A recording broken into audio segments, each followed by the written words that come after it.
இங்கிருக்கும் தொழில்நுட்ப வல்லுநர்கள் விவசாயத்தின் எதிர்கால சவால்களை எதிர்கொள்ளும் வழிகளை தேடிக்கொண்டிருக்கின்றனர். இந்த துடுப்புகள் மின்னூட்டத்தை பயன்படுத்தி தாவரங்களிலிருந்து மகரந்தத்தை எடுத்து அருகில் இருக்கும் மரங்களில் அவற்றை தேய்க்கின்றன. இஸ்ரேலை சேர்ந்த விவசாய தொழில்நுட்ப நிறுவனமான BloomX மகரந்த சேர்க்கைக்கான உகந்த நேரத்தை கணிக்க தரவுகள் மற்றும் அல்காரிதம்களை பயன்படுத்துகிறது. தேனீக்களுடன் இந்த தொழில்நுட்பம் இணைந்து செயல்படும் போது அது விளைச்சலை 40% வரை உயர்த்துகிறது.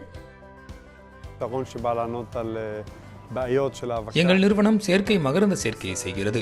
பூச்சிகள், தேனீக்கள், பம்பிள் தேனீக்கள் போன்ற இயற்கை மகரந்த சேர்க்கைக்கு உதவும் பூச்சிகளை தவறாக பயன்படுத்துவதால் ஏற்படும் பிரச்சனைகளுக்கு இது ஒரு தீர்வாக இருக்கும். இதனால் பழங்களின் தரம் மற்றும் அளவு ஆகிய இரண்டும் சிறந்து விளங்குகிறது.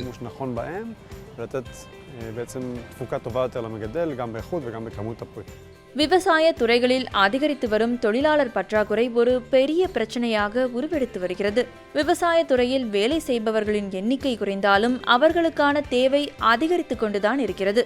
தொழில்நுட்பத்தால் இந்த பிரச்சனைக்கான மாற்று வழிகளை கண்டுபிடிக்க முடியும். பழங்களை பறிக்கும் இந்த ட்ரோன்களைப் போல.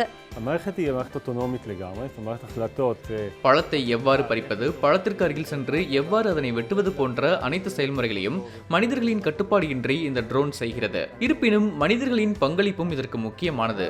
அனைத்து ரோபோக்களும் சரியான வேகத்தில் சரியான குணங்களுடன் செயல்படுகின்றனவா என்பதை மனிதர்கள் தான் உறுதி செய்கின்றனர். மேலும் எங்காவது ஒரு பிரச்சனை ஏற்பட்டால் மனிதர்கள் தான் அதற்கான தீர்வையும் கண்டுபிடிக்கிறார்கள். இஸ்ரேலில் விவசாயத்திற்கு தொழில்நுட்பத்தால் ஏற்படக்கூடிய சாத்தியங்கள் நாளுக்கு நாள் விரிவடைந்து கொண்டே இருக்கின்றன. காலநிலை மாற்றம் மற்றும் உலகளாவிய மக்கள் தொகை வளர்ச்சி போன்ற பெரிய அளவிலான சவால்களுக்கு எதிரான போராட்டத்தை எளிதாக்குவதற்கு இதுபோன்ற தொழில்நுட்பங்கள் உறுதுணையாக இருக்குமா? உங்கள் கருத்துக்களை கமெண்டில் எங்களுக்கு தெரியப்படுத்துங்கள்.